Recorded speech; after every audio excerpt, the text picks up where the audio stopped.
What's up, everybody? Welcome back to Born Ballin', and today we are going to be talking about 3 point guards who are more than likely going to be on the move this offseason. So let's just hop right into it.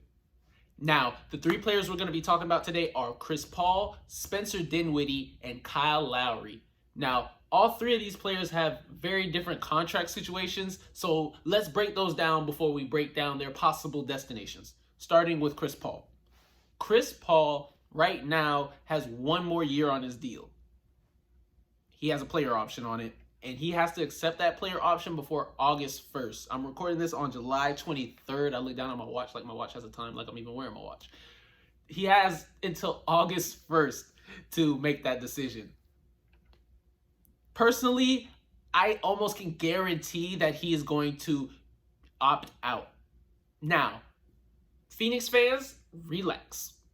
Just relax. That does not necessarily mean that he is going to leave. He's going to opt out because he more than likely can get a 3-year deal worth 20 plus million maybe. Right now he's getting over 30. But maybe if you extend him a little while longer, he'd be willing to take the 20 mil, and that extends his career. Him playing out this contract, it wouldn't be a good look for him, just because what if he gets hurt? He's not ever going to get a $20 million deal if he gets hurt again. So he might as well decline the option, then try to get 20 mil for multiple years from somebody. We'll break that down in a second. The next player, Spencer Dinwiddie. Spencer Dinwiddie opted out of his player option earlier this year. He had till June 20th. He declined that 3 weeks before that. He was good off that. It was 11 or 12 mil. Spencer Dinwiddie hurt himself last year, but he was looking like not a max player, definitely a 20 plus mil player though. And he fully recovered before the finals. If the Nets were in the finals, he probably could have played in the finals. So he's good to go. He's ready to go. A team is definitely going to give him 20 plus million for sure for multiple years. Now for Kyle Lowry, he is an unrestricted free agent. Played out his contract. He doesn't owe the Raptors anything at all. But if he wants to get paid how he wants to get paid, then he's more than likely going to end up in a sign and trade. Now, that's mainly because he's going to get 25, maybe even 30 mil from a team. And the contracts, the way the math is going to get set up, it'd probably be easier for him to just sign and then get traded to the Raptors. And the Raptors will get back some assets as well. Now, let's talk about these possible destinations. Starting with Chris Paul, I genuinely think he should just stay in Phoenix.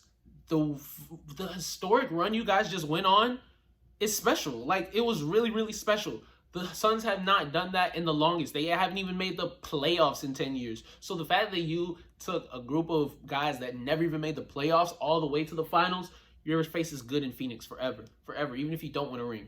But you guys have a really good chance to win a ring. Go get another scorer, Victor Oladipo for the low maybe. I just thought about that. Go get you another scorer, so you can have a solidified third option. Go get you another big so Frank Kaminsky is not playing 11 minutes in a closeout game. No offense, Frank Kaminsky, but if Frank Kaminsky is playing 11 minutes in a closeout game for your team, you're probably getting closed out. That's just facts. I'm sorry. Again, no offense. You need to solidify your roster. Getting those 2 guys, a third scorer and a big, that solidifies your roster very, very well. You still got the young players. Everybody gains so much experience from this run. I know they'll be ready to run it back, hungry as ever. I know y'all saw that gif of Devin Booker when the confetti's falling, he's tugging his shirt saying, dang, yeah, that's that hurt. He's not going to forget that. So him staying in Phoenix, let's try to run it back. Let's try to run it back after that. Let's try. I'm going to sign a 3-year. I'll play out the rest of my 3 years. That's what I think Chris Paul should do. Secondly, Chris Paul probably could go to the Lakers. Now, he would more than likely have to take a pay cut if he wanted to land in LA, but playing next to his bestie, Braun, and then playing next to Anthony Davis as well, him being the maestro, Braun can play more in the post too. He could be a spot-up shooter. That would be a very nice look for the Los Angeles Lakers. But I don't know. There's a lot of hoops they would have to jump through, and then they have to still fill out the rest of the roster. Kyle Kuzma would probably be on the move. Caruso might be on the move because he could probably get paid. There's a lot of players that probably can get paid because they were on that finals team that are just going to be gone. Trez will probably be there, though. getting a $9 million deal. He'll probably opt into that. That would be a nice two-man game, Trez and CP3. I could definitely see that. So the Lakers would be my second option for Chris Paul. My third option for Chris Paul, I promise I'm not a homer. I just think Chris Paul and Jimmy Butler on the Miami Heat would be a perfect match. Match made in heaven. Just two dogs. They're just going to be barking at each other. It's either going to work extremely perfectly or be a dumpster fire, because they're either going to get in a fight or fight over finals MVP. That's it. That's the only two options.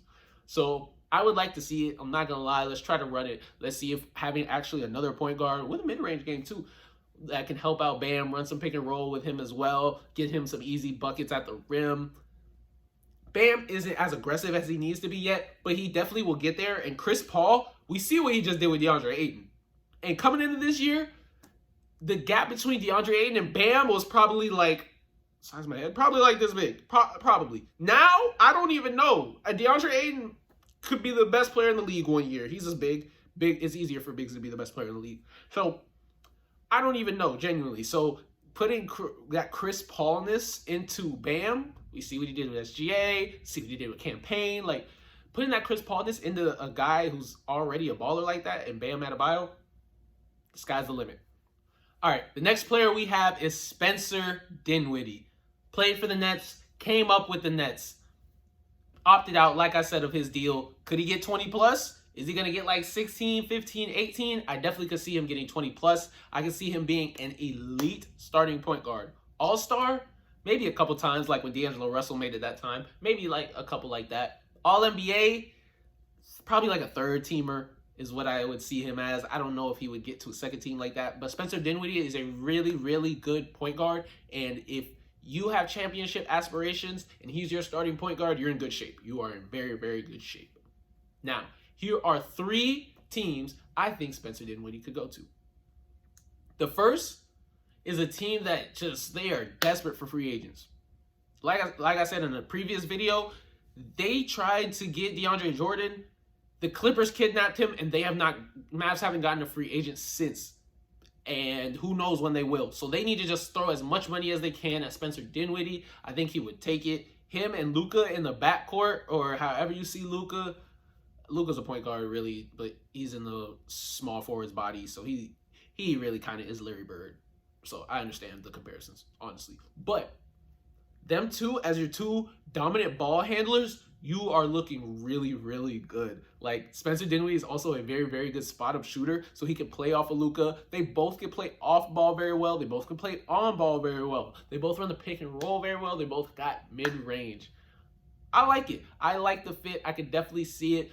Throwing 20 mil at Spencer. Let's try to see if that'll light a fire under KP's butt, or we just trade KP and get a better front court, and we just solidify our front court. And we already made the playoffs with Luka just legit holding a backpack on his back and just carrying us. So now we got somebody who can release the pressure off Luka a little bit more. That would help our team a lot. The second team I have is a team that's projected to probably have the most cap space this offseason, and that is the New York Knicks. Yes, the New York Knicks. Are they back? With a move like this, they would be starting to come back. I can't lie. Like, having a point guard like that next to RJ, quickly, you can come off the bench for another year. We're good. Maybe we'll trade quickly, get some more assets. We have a lot of options, and getting Spencer Dinwiddie, a solid point guard who can play in the pick and roll with Julius Randle, who can spot up shoot when Julius Randle wants to be a point guard some days, because he can do that. He can do that. No, I ain't even ranking you, Julius Randle. You got that. I seen it. Him, RJ, you got a really, really nice young core. Spencer Dinwiddie is not old. He's only 28 years old. That is solid. That is right in the prime of his career. Him with all those young players, you guys can all grow together. Let's see if we can get even better than the 4 seed next year. You saw how we were rocking last year. Adding another asset like that, only up from there, to be honest. I lied. I said I got 3. I got actually 4 teams for you guys. These next 2 actually have some stipulations with them. The third team would be the Phoenix Suns. Obviously, they're not going to throw 20 plus mil at Spencer Dinwiddie if they re-sign the guy I said before. Obviously. But if that guy, Chris Paul, leaves, Spencer Dinwiddie would be a very, very nice replacement option. You don't have to give him a stupid super max. He's a very, very solid young player. He can score at will. He could run the pick and roll. Like I said, he could play off ball. Devin Booker showed a lot of signs of playmaking on his own. So Spencer Dinwiddie spotting up for corner and top of the key threes with Devin Booker having the ball in his hand, that definitely could work. I definitely could see that working. The other team would be the Miami Heat. Now, I don't think Spencer Dinwiddie is on the top of their list. And the difference between him and Kendrick Nunn is like, it's probably a good difference, but like the fact that Kendrick Nunn was already on your squad and now you're going to bring somebody else new, I don't know how much that difference makes. Having the connectivity that you guys already have isn't worth bringing in a new player, in my opinion, as a Heat fan too. So I definitely could see that happening only if other things happen, like Chris Paul not going back to Phoenix, or Kendrick Nunn leaving the Heat, or a lot of other situations. But I definitely could see those being two good fits if all those other situations come into place. Now, the last player I have for you guys is the greatest Raptor of all time, Kyle Lowry. Now, Kyle Lowry is a champion. Kyle Lowry is an all-star. But is he a max player still? I don't know about that, and I'm pretty sure Toronto doesn't know about that either, which is why they would be comfortable with just letting him go. But also, if he wanted to stay, they just throw him the bag. It doesn't. He's the greatest Raptor of all time, like I said. So if you want to keep the greatest Raptor of all time on the Raptors, just give him what he wants. If he wants keys to the city, give him that too. If he wants to bring DeMar back, bring that too. I say that for a reason. I think you guys know why. So here are 3 teams I definitely could see Kyle Lowry going to. The first, we all know, it was rumored last trade deadline that he would get traded to the Philadelphia 76ers, his hometown. Now, could they still do this? Yes. But personally, I think they should keep Ben Simmons if they're going to do this. Having another dynamic scorer like Kyle Lowry, another ball handler who can make plays for everybody else, it doesn't make Ben Simmons look that bad. You don't need 20 points from Ben Simmons. We're getting that from Kyle Lowry. We're getting elite defense from Ben Simmons and playmaking.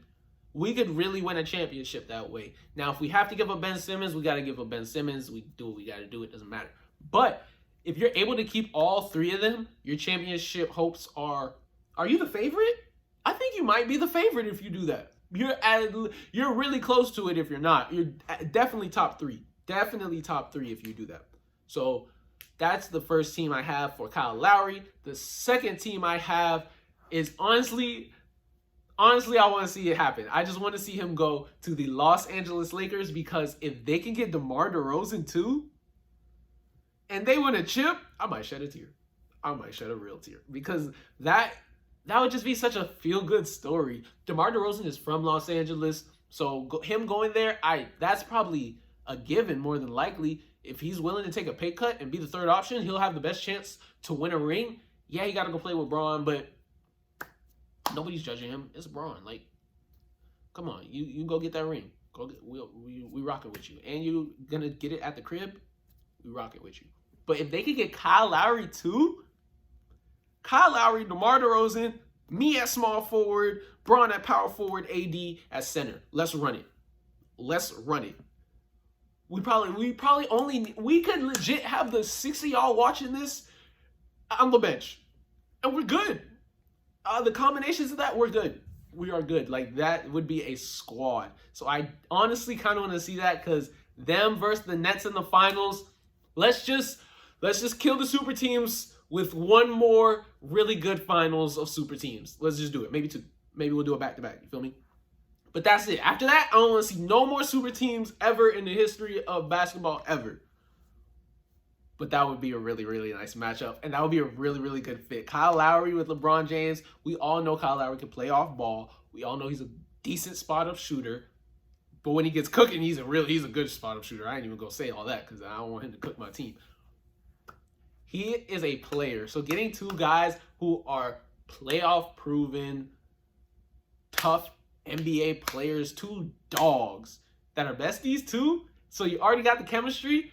LeBron AD already got the chemistry. Let's just form it all together. Yeah, that would be a very, very good thing for them, and a very, very excellent chance to win the championship. Now, the last team I have for Kyle Lowry is the Toronto Raptors. Staying in Toronto, like I said, you're the greatest Raptor of all time. If you stay and finish out your career in Toronto, he might get a statue outside the stadium. Maybe. I'm not going to say it's a guarantee, but it's a very high possibility. He's a really good player. He's the greatest they have. He brought them a championship. Yes, Kawhi, yes. But he was there and he dipped. They don't admire Kawhi. Kyle Lowry is the face of that championship team. It's just a fact. So him being able to stay in Toronto, that would be a beautiful scene for them. Can't lie. Would they be able to go get another chip? Depends on that 4 pick. They got the 4 pick. They could still make a run. That's the thing about Toronto. They have so many options, They have so many options. They can still go on a run if they wanted to. If they wanted to package OG in the 4th pick for like a star, they could do that. If they wanted to go trade for a center like Miles Turner in a video I have previously, they could do that. There's a lot of options they have. So we just got to wait and see. But that's been all for today, guys. Just want to hit you guys with a quick video, give you guys an update on what I was thinking about this NBA offseason. Hit us up on Twitter at BornBallin, at Born_Ballin_. My personal Twitter is at CHEEZ_0. If you guys have anything you want to talk about, leave a comment. Hit me up on Twitter. Hit me in the DMs if you want to. Like this video. Comment. Subscribe, please. We're trying to grow. I want to make all the videos I can for you guys. And I can only do that if we expand and grow. I really appreciate you guys for all the support so far. This has been Born Ballin'. Till next time, deuce.